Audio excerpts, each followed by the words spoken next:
നമ്മുടെ ശരീരത്തിന്റെ ഏതു ഭാഗത്തിന് എന്ത് അപകടം സംഭവിച്ചാലും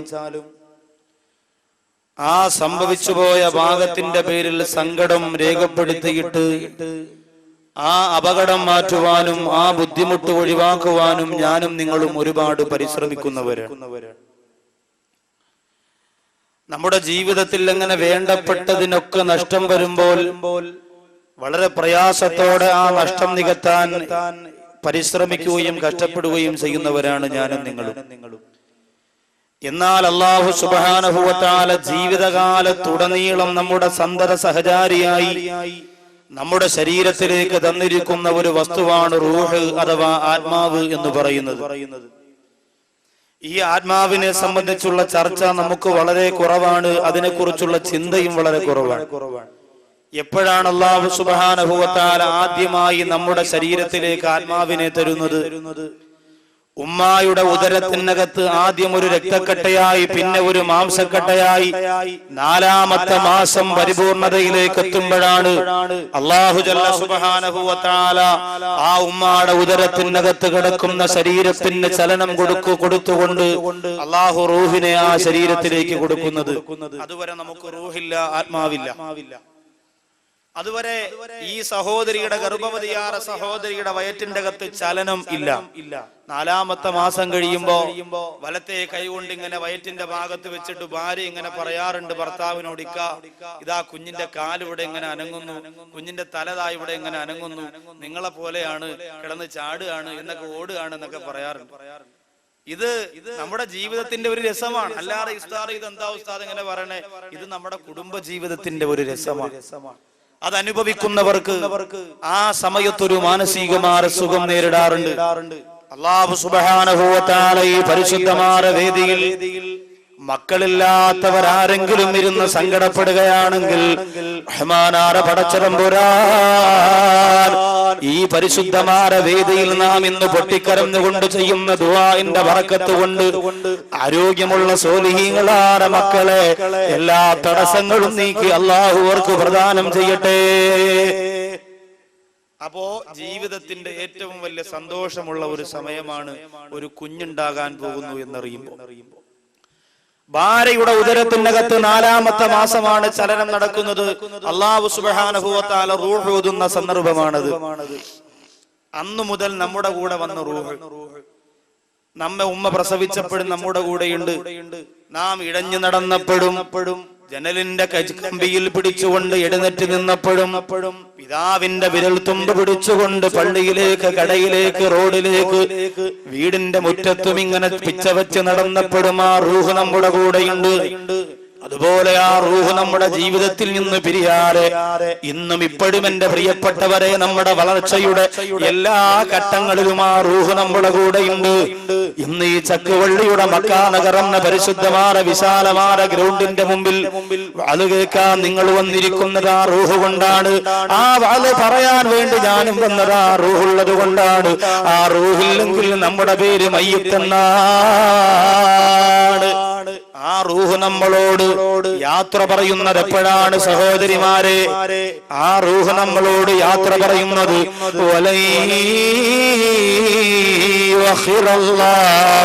നഫ്സൻ ഇദാ ജാ അജലുഹാ വല്ലാഹു ഖബീറും ബിമാ തഅമലൂൻ. അല്ലാഹു എനിക്കും നിങ്ങൾക്കും നിശ്ചയിച്ചിരിക്കുന്ന ആയുസ്സുണ്ടല്ലോ, ആ ആയുസ്സിന്റെ സമയമെത്തുമ്പോ അബ്ദുൽ അർവാഹ് മലക്ക് ഇസ്രായീൽ അലൈഹിസ്സലാത്തു വസ്സലാം വരികയാണ്, നമ്മുടെ റൂഹിനെ കൊണ്ടുപോവുകയാണ്. ആ സമയത്ത് നമ്മുടെ 2 കണ്ണുകളിലൂടെ റൂഹ് പുറത്തു പോകുമ്പോ ആ 2 കണ്ണുകളും പുറത്തേക്ക് വന്നുകൊണ്ട് ഇന്ന റൂഹ തബിഉൽ ബസറു, ആ റൂഹ് ഉയർന്നു പോയിക്കൊണ്ടിരിക്കുമ്പോ ആ ഊരിയെടുത്തു കൊണ്ടുപോകുന്ന റൂഹിലേക്ക് നോക്കിയിട്ട് നിന്റെ 2 കണ്ണുകളും പുറത്തേക്ക് വന്നുകൊണ്ട് അത്ഭുതത്തോടെ പുറത്തേക്ക് തള്ളുന്ന പോലെ ഇരിക്കുന്നത് ആ റൂഹ് പിരിഞ്ഞു പോകുന്നത് നോക്കുന്നത് കൊണ്ടാണ്. അങ്ങനെ നമ്മുടെ റൂഹ് പിരിഞ്ഞു പോകുമല്ലോ എന്റെ പ്രിയപ്പെട്ടവരെ. അതുകൊണ്ട് സഹോദരങ്ങളെ, സഹോദരിമാരെ, നമ്മുടെ റൂഹ് പിരിയുമ്പോൾ നല്ല മുഅ്മിനീങ്ങളായ മുഖ്ലിസീങ്ങളായ രീതിയിൽ വേണം ആ റൂഹിനെ നാം തിരിച്ചു പടച്ചതമ്പുരാൻ 4-ാമത്തെ മാസം ഉമ്മാടെ ഉദരത്തിനകത്ത് വെച്ച് നമുക്ക് തന്ന റൂഹിന് അള്ളാഹുവിന്റെ ഭാഗത്തേക്ക് പടച്ചതമ്പുരാൻ തിരിച്ചു കൊണ്ടുപോകുമ്പോ പത്തരമാറ്റത്തെ ഈമാന്റെ പവറുള്ള ആത്മാവാക്കിയതിനെ മടക്കി കൊടുക്കണം. ഇല്ലെങ്കിൽ പ്രശ്നമാണ്. അതിനെ മടക്കി കൊടുത്തേ മതിയാകൂ. റൂഹുകൾ 5 വിധമാണ്. ഇന്നൽ അർവാഹ അലാ ഖംസതി അഖ്സാം. ആത്മാവുകൾ 5 വിധമാണ്. ഇന്ന റൂഹ അലാ ഖംസതി അഖ്സാം. 5 വിധമാണ് റൂഹുകൾ. 1 അർവാഹുൽ അംബിയ, അംബിയാക്കന്മാരുടെ റൂഹ്. 2 അർവാഹുൽ ശുഹദാ, രക്തസാക്ഷികളായ ശുഹദാക്കളുടെ റൂഹ്. 3 അർവാഹുൽ മുതീഇന മിനൽ മുഅ്മിനീൻ, മുഅ്മിനീങ്ങളിൽ നിന്നും അല്ലാഹുവിനെ വഴിപ്പെട്ട് ജീവിച്ചവരുടെ റൂഹ്. 4 അർവാഹുൽ ഉസാത്തി മിനൽ മുഅ്മിനീൻ, വിശ്വാസികളിൽ നിന്ന് തെറ്റ് ചെയ്ത് ജീവിച്ചവരുടെ റൂഹ്. 5 അർവാഹുൽ കുഫാർ, സത്യനിഷേധികളുടെ റൂഹ്. 1-ാമത്തെ റൂഹ് അർവാഹുൽ അംബിയ, അംബിയാക്കന്മാരുടെ റൂഹ്.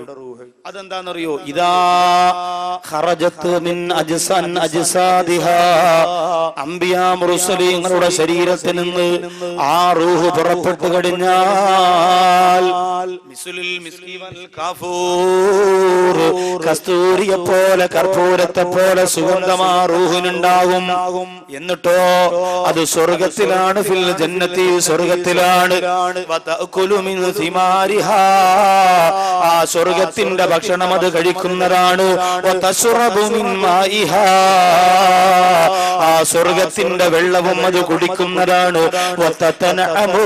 ആ സ്വർഗത്തിന്റെ സുഖം മുഴുവനും അനുഭവിക്കുന്നതാണ്. അംബിയാ മുർസലീങ്ങളുടെ റൂഹ് അവരുടെ ശരീരത്തിൽ നിന്ന് പിരിഞ്ഞാൽ നേരെ അല്ലാഹു ഡയറക്റ്റ് അതിനെ സ്വർഗത്തിൽ കൊണ്ടുപോകും. ശരീരം ദുനിയാവിലാണെങ്കിൽ, ഭൂമിക്ക് താഴെയാണെങ്കിൽ അവരുടെ ആത്മാവ് സ്വർഗത്തിൽ കൊണ്ടുപോയവർക്ക് ഭക്ഷണം അല്ലാഹു സ്വർഗത്തിൻ്റെത് കൊടുക്കുന്നു, വെള്ളം സ്വർഗത്തിൻ്റെത് കൊടുക്കുന്നു.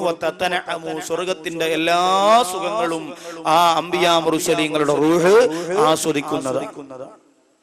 ഇവര് സാധാരണക്കാരാണോ?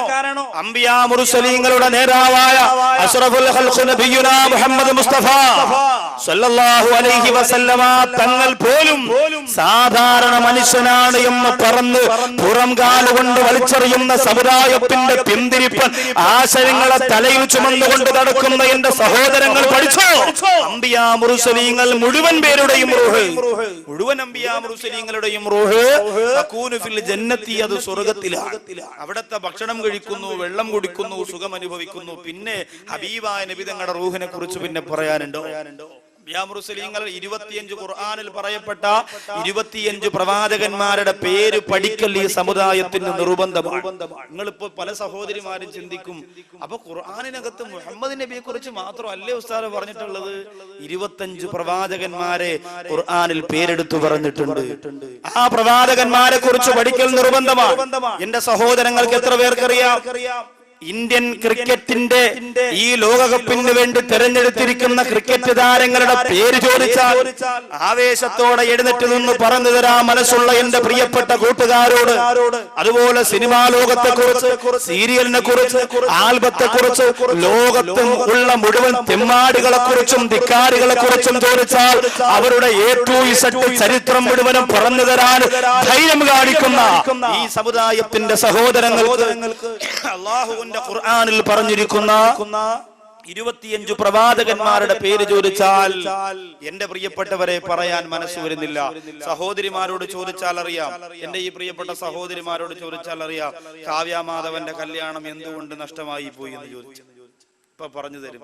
അവൾ അഹങ്കാരം കൊണ്ട് എന്തെല്ലാം കാര്യങ്ങൾ അറിയണം, ഈ ലോകത്തെ കുറിച്ച് എന്തെല്ലാം കാര്യങ്ങൾ അറിയണം, ആരും ചർച്ച ചെയ്തിട്ടില്ലാത്ത, നമുക്ക് ആർക്കും അറിഞ്ഞുകൂടാത്ത ഒരുപാട് സംഭവങ്ങളെ കുറിച്ച് എന്റെ സഹോദരിമാർക്കറിയാം. എന്നാൽ എന്റെ പ്രിയപ്പെട്ടവരെ, ഖുർആനിൽ പറയപ്പെട്ടിട്ടുള്ള 25 പ്രവാചകന്മാരുടെ പേര് എന്റെ സഹോദരിമാർക്കറിയോ? പണ്ടുള്ള ഉപ്പമാരുണ്ടല്ലോ, ആദം, ഇദ്രീസ്, നൂഹ്, ഹൂദ്, നബി സാലിഹ്, ലൂത്ത്, ഇബ്രാഹിം, സന്തതികൾ ഇസ്മായിൽ, ഇസ്ഹാഖും യാക്കൂബ്, ജണ്ടും അതിമുകളെങ്കും പവിഴം പോലടകിനും അരസനം തിരി യൂസുഫ്, അവർ അണികളിൽ വിലസിടുന്ന നബി അയ്യൂബ് അവർ ശുഐബ് സുലൈമാനും ആറോ നബിയും മൂസ ഊദും അൽ യസബിൽ യാസുബ് യൂനുസുമേ സക്കരിയ ദാവൂദും യഹ്യ ഈസ മുഹമ്മദ് നബിയുല്ലാഹ് താജുൽ അംബിയ സല്ലല്ലാഹ് 25 ഖുർആനിൽ പറയപ്പെട്ട 25 പ്രവാചകന്മാരുടെ പേര് പദ്യത്തിലൂടെ ഗദ്യത്തിലൂടെ മനപ്പാഠമാക്കി വെച്ചിരുന്ന എന്റെ പ്രിയപ്പെട്ട ഉമ്മമാര് ഇന്ന് പട്ടുറുമാരിന്റെ മുമ്പ് കമിഴ്ന്ന് കിടന്ന് മെസ്സേജ് അയക്കാനില്ലാതെ അല്ലാഹുവിന്റെ പ്രവാചകനെ കുറിച്ച് അല്ലാഹു സുബ്ഹാനഹു വ തആല ലോകത്തേക്ക് പറഞ്ഞു വിട്ട പ്രവാചകന്മാരുടെ ചരിത്രത്തെ കുറിച്ചോ പഠിക്കാൻ എന്റെ സഹോദരങ്ങൾക്ക് നേരമുണ്ടോ? ഈ പ്രവാചകന്മാരുടെ റൂഹ് എവിടെയാണ്? ആ പ്രവാചകന്മാരുടെ റൂഹ് സ്വർഗത്തിലാണ്. ആ സ്വർഗത്തിന്റെ ഭക്ഷണം അവർ കഴിക്കുന്നു, ആ സ്വർഗത്തിന്റെ വെള്ളം അവർ കുടിക്കുന്നു, ആ സ്വർഗത്തിന്റെ എല്ലാ സുഖങ്ങളും അവർ അനുഭവിക്കുന്ന കാരണമെന്ത്? ഈ ഭൗതികമായ ലോകത്ത് ഒരുപാട് കഷ്ടപ്പെട്ടവരാണ് പ്രവാചകന്മാര്. അശദ്ദുൽ ബലാഇ അലൽ അംബിയാ, ലോകത്തെ ഏറ്റവും വലിയ പരീക്ഷണങ്ങൾ നേരിടേണ്ടി വന്നത് പ്രവാചകന്മാർ.